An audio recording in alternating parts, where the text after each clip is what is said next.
ഒരു ദിവസം രാവണൻ ശാർദൂലാദി രാക്ഷസപ്രവരരെ രാമന്റെ പാളയത്തിലേക്ക് യുദ്ധ സന്നാഹങ്ങളൊക്കെ അറിയുന്നതിനായി അയക്കുന്നു. വാനരന്മാര് ഈ രാക്ഷസരെ പിടിച്ച് അടിച്ച് കൊല്ലുവാൻ ശ്രമിക്കുമ്പോൾ രാഘവൻ അനുകമ്പയോടുകൂടി അവരെ വിട്ടയക്കുന്നു.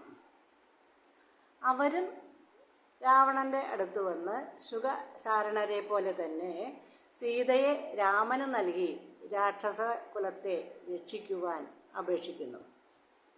അപ്പോൾ വിഷാദവും ഭയവും ദേഷ്യവും ഒക്കെ വന്ന രാവണൻ വിദ്യുദ്യുഹൻ എന്ന മായാവിയെ വിളിച്ച് ആ മായാവിയുടെ സഹായത്തോടെ രാമദേവന്റെ ശിരസും ധനുസ്സും നിർമ്മിച്ച് സീതയുടെ മുന്നിൽ കൊണ്ടുപോയി വയ്ക്കുന്നു.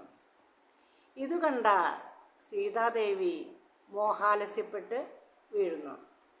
അപ്പോൾ സരമയെന്ന വിഭീഷണന്റെ പത്നി സീതയെ ആശ്വസിപ്പിക്കുകയും ഇതെല്ലാം രാവണന്റെ മായാവിദ്യയാണെന്ന് പറയുകയും ചെയ്യുന്നു.